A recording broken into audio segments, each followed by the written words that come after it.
এই তো বাবা, আসো আসো বাবা, আসো। এই তো বাবা, আসো। তোমারে এখন আমি এই দুধ দিয়ে গোসল করাবো। দুধ দিয়া গোসল করা লাভ নেই, ব্রেকআপ করলে জামিন পাইতাম না। জামিন নাই মানে?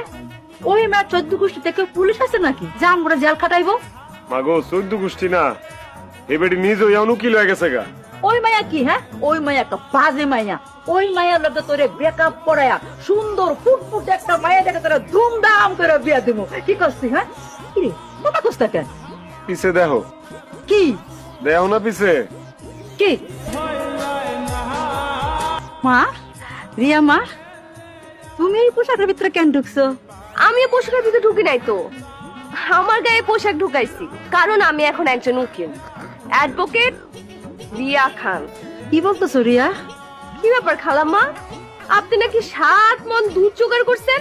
এই দুধ দিয়ে আমার সাথে ব্রেকআপ হওয়ার পরে আপনার ছেলেকে গোসল করে পবিত্র